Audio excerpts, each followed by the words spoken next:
Bom dia, boa tarde, boa noite. Meu nome é Altamiro Borges, eu sou blogueiro, jornalista, coordenador do Centro de Estudos de Mídia Barão do Tararé e estou aqui muito feliz participando desse programa semanal de análise de conjuntura do MST. Já de cara, parabenizar pela iniciativa. Eu gostaria de iniciar essa prosa, esse papo, fazendo uma homenagem a um grande jornalista que faleceu nessa madrugada de quarta-feira, Paulo Henrique Amorim. Paulo Henrique Amorim é um dos jornalistas mais conceituados, mais respeitados do Brasil. Trabalhou em vários veículos, apresentador de vários programas, foi correspondente internacional, ganhou vários prêmios de jornalismo, escreveu livros que são verdadeiros best-sellers aqui no Brasil, né?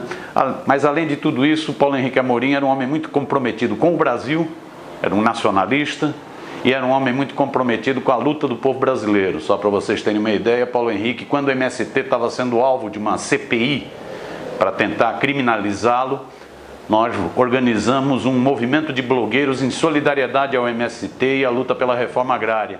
E o Paulo Henrique Amorim foi um dos encabeçadores desse movimento de blogueiros pela reforma agrária em defesa do MST. Paulo Henrique Amorim vinha sendo alvo das hordas fascistas, bolsonaristas, com ameaças, inclusive à vida dele, nos últimos tempos. Os bolsonaristas nunca perdoaram Paulo Henrique Amorim por sua crítica a essa onda fascista que tomou conta do Brasil e levou à presidência o Bozo. Paulo Henrique Amorim, algumas semanas atrás, foi afastado de um programa de muita audiência na TV Record, o Domingo Espetacular, exatamente, não pela postura que ele tinha no Domingo Espetacular, onde ele era um apresentador, mas pela postura que ele tinha no blog Conversa Fiada.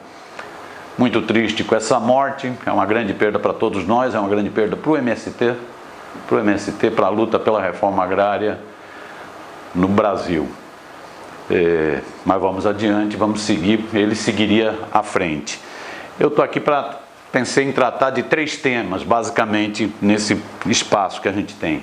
Essa pesquisa Datafolha sobre o Bozo, essas denúncias, essas revelações feitas pelo The Intercept, isso que já se chamou de vaza-jato, e também tratar da batalha da Previdência. Então vamos pela ordem. Com relação à popularidade do Bozo, o que a pesquisa revela é que ele vem caindo, a popularidade dele vem caindo, vem despencando, né?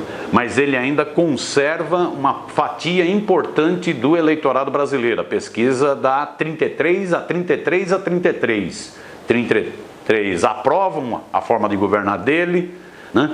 33 rejeitam e 33 acham que está regular. 33 ruim, péssimo, 33 bom, ótimo, 33 regular. Isso mostra que ele perdeu uma fatia importante do eleitorado, né? Em 6 meses de governo, essa é uma das piores avaliações de um governo. Se compara ao que foi o Collor de Mello, né? Com o seu roubo da poupança, né? E com o seu desastre inicial de gestão, né? Agora, isso vai indicando, né, que ele vai derretendo, aos poucos vai derretendo, porque ele fez 3 promessas que eram muito falsas, né? E que rapidamente a população ia perceber. Ele prometeu o quê? Ele ganhou a eleição prometendo combater a corrupção. Apareceu como outside, né? Anti-establishment, né? Que ele ia combater a corrupção, mas ninguém mais, boa parte já não acredita mais nisso. O governo dele é um governo de laranjas. O partido dele, o PSL, a sigla significa Partido Só de Laranjas, só dá bandido, só dá bandido. É um governo em que 8 ministros estão processados, né? É um governo em que o ministro do Turismo, que é do PSL, do Partido Só de Laranjas, né? Ele preserva mesmo com todas as denúncias de corrupção. Então esse é um governo que o Bozo prometeu combate à corrupção para enganar os trouxas. Na verdade, ele é um governo que afunda em corrupção. A segunda promessa do Bozo foi garantir segurança pública. Mas não está garantindo segurança pública nenhuma, né? A experiência do Rio de Janeiro com a intervenção militar mostra que segurança pública não é uma coisa de arminha, né? Não é liberando armas que você resolve o problema da violência, né? Então, essa promessa também está agorada. E a outra promessa dele é que ele ia fazer a economia se recuperar. né, rapidamente. E a economia está afundando. É uma tristeza você andar pelas ruas de São Paulo e ver o número de pessoas que estão morando na rua, nesse frio, né? Pessoas que estão morando na rua, morrendo na rua, né? É uma tristeza ver o número de desempregados, aquela fila monstruosa, né, à procura de emprego na Anhangabaú. Ou seja, a promessa de recuperação de empregos, de recuperação da economia, foi para enganar trouxa. Então isso é que leva ele a estar afundando. A tendência é que ele afunde cada vez mais.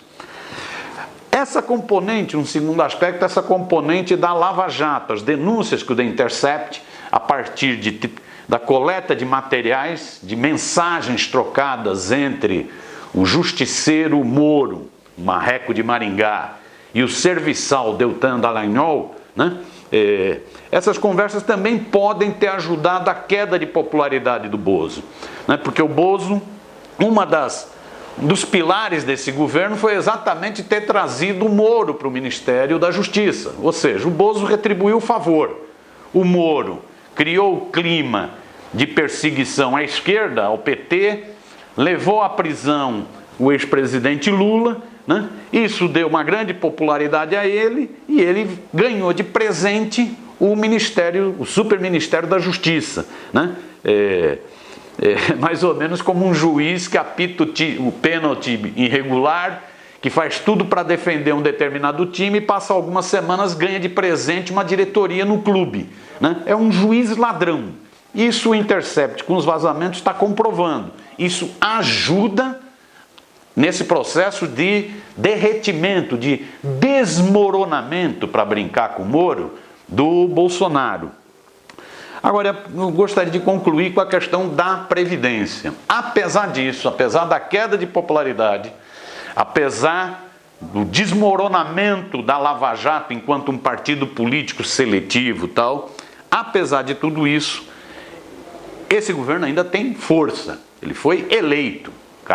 O Bozo teve, nessa onda de criminalização da política, em que a mídia teve um papel decisivo, essa onda que levou ao impeachment da Dilma, que levou à prisão política do Lula, essa onda criou um movimento que garantiu a vitória do Bozo e de vários bozinhos em governos estaduais, né?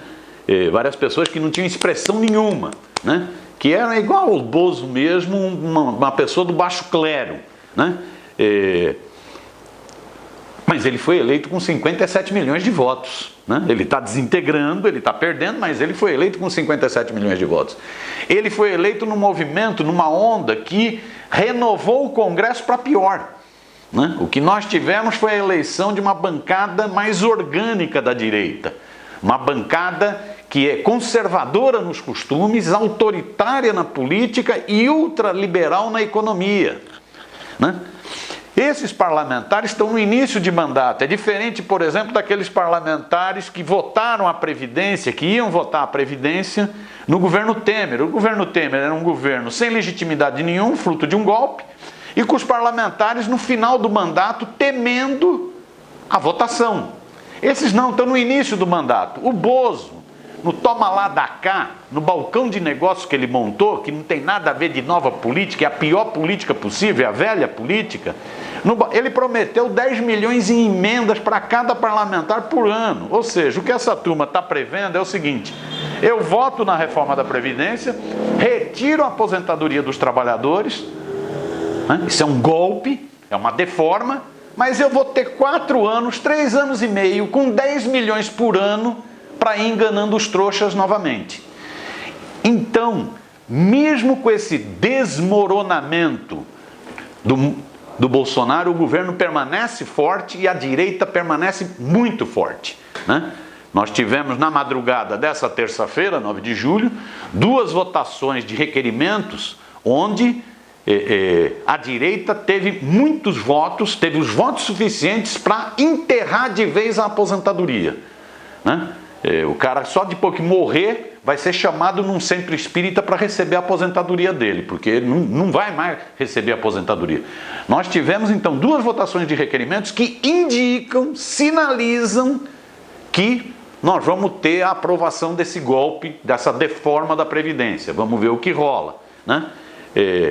O que indica que esses caras ainda têm muita força. Nós vamos precisar ter muita luta, muita formação, debate de ideias e muita organização para poder derrotar essa onda regressiva e destrutiva que está ocorrendo no Brasil, né? Começou com o golpe do impeachment, continuou com a prisão política do Lula e concluiu com o chocado ovo da serpente, com a eleição do Bozo para presidente da República do Brasil. Ou seja, nós vamos precisar comer muito arroz e feijão para derrotar essa experiência nefasta, né, no Brasil.